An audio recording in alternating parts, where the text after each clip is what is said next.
नासिक अमरावती के बाद अब नागपुर। एनजीओ की आड़ में गंदा खेल। क्या है मामला? नासिक के टीसीएस में कथित यौन शोषण और धर्मांतरण का मामला चर्चा में बना हुआ है। इस बीच नागपुर में भी अब इसी तरह का मामला सामने आया है, जहां एक स्वयंसेवी संस्था कथित तौर पर एनजीओ की आड़ में युवतियों के साथ दुर्व्यवहार और जबरन धर्मांतरण की कोशिश कर रही थी। मानकापुर पुलिस ने इस मामले में कार्रवाई करते हुए संस्था के संचालक रियाज काजी को गिरफ्तार कर लिया है। बताया जा रहा है कि ये पूरा खेल यूनिवर्सल मल्टीपर्पज सोसाइटी के नाम पर चल रहा था। आरोप है कि सामाजिक गतिविधियों की आड़ में यहाँ गलत काम किए जा रहे थे। आखिर ये पूरा मामला क्या है, इसके पीछे की पूरी सच्चाई क्या है, जानते हैं इस वीडियो के जरिए। नमस्कार, मैं दिशा हटवार और आप देखना शुरू कर चुके हैं नव भारत लाइव। महाराष्ट्र में एक के बाद एक सामने आ रहे मामलों ने समाज और सिस्टम दोनों को सवालों के घेरे में खड़ा कर दिया है।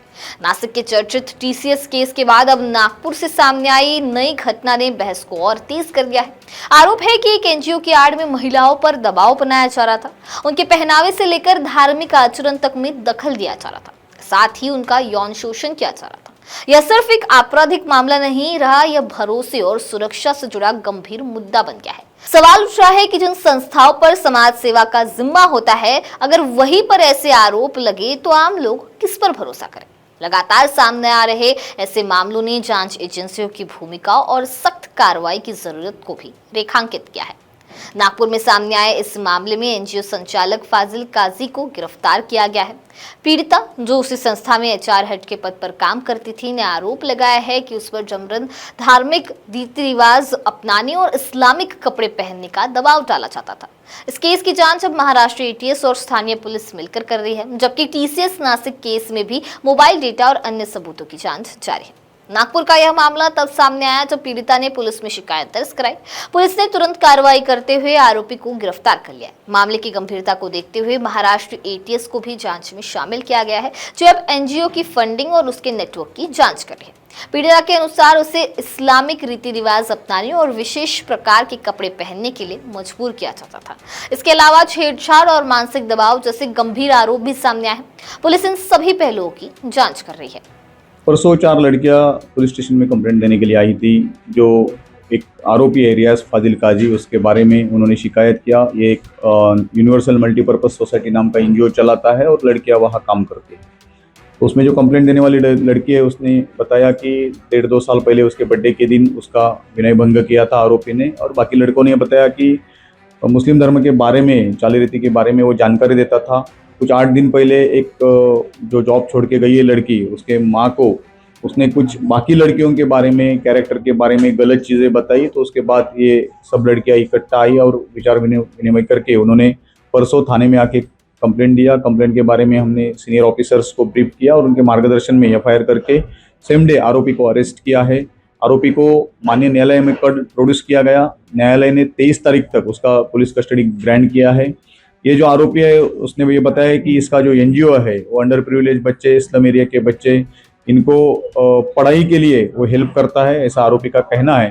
तो पुलिस की तरफ से ऑल एंगल से इसका इन्वेस्टिगेशन चल रहा है। तो कितने सालों से ये एनजीओ चला रहा था? क्या लगता है इसमें बच्चियां बढ़ने की संख्या? फिलहाल तो ऐसी कोई कंप्लेंट आई नहीं है और लड़कियों की अगर आती है तो इन्वेस्टिगेशन में बयान वगैरह किया जाएगा। 2010 से ये एनजीओ चलाता है। सर, क्या लगता है कौन से धारा के तहत इस पर कार्रवाई की? जो भी अभी BNS 74, 75(2), 78(2), 296, 302 और IT एक्ट 66C, ये धाराएं फिलहाल लगा गई है और आगे का जांच चल रहा है। सर, जो आरोपी है उसका पहले भी ऐसा कोई बैकग्राउंड था? नहीं है, क्रिमिनल रिकॉर्ड नहीं। उसकी कितनी एनजीओ में वो काम करता था? इसका एक ही एनजीओ है जो 2010 से चलाता है और फंडिंग के बारे में जांच चल रही है। महाराष्ट्र एटीएस इस मामले को सिर्फ एक व्यक्तिगत शिकायत के रूप में नहीं देख रही, बल्कि इसके पीछे संभवित बड़े नेटवर्क की जांच कर रही है। एनजीओ की फंडिंग कहां से आ रही थी, किस उद्देश्य से खर्च की जा रही थी और क्या इससे जुड़े और लोग भी हैं, इन सभी पहलुओं की जांच की जा रही है। अगर कोई बड़ा नेटवर्क सामने आता है तो मामले का दायरा और बढ़ सकता है। फिलहाल दोनों मामलों के बीच सीधा संबंधित साबित नहीं हुआ है, लेकिन दोनों में लगे आरोपों की प्रकृति को देखते हुए जांच एजेंसियां सतर्क है। टीसीएस नासिक केस में भी डिजिटल सबूत और कर्मचारियों के बीच हुई बातचीत की जांच जारी है। ऐसे में अगर किसी तरह की कड़ी मिलती है तो जांच और गहराई तक जा सकती है। लगातार सामने आ रहे ऐसे मामलों ने प्रशासन के लिए चुनौती खड़ी कर दी है। समाज सेवा के नाम पर चल रही संस्थाओं की पारदर्शिता और जवाबदेही अब जांच के दायरे में। पुलिस और एटीएस की सक्रियता यह संकेत देती है कि ऐसे मामलों को गंभीरता से लिया जा रहा है। आने वाले दिनों में जांच के नतीजे कई बड़े खुलासे कर सकते हैं। बहरहाल अब इस पूरे मामले को लेकर आपकी क्या राय है, हमें कमेंट सेक्शन में जरूर बताइए। वीडियो पसंद आया होगा तो इसे लाइक और शेयर करना ना भूलें और ऐसे ही तमाम अपडेट से जुड़े रहने के लिए बने रहे नव भारत लाइव के साथ।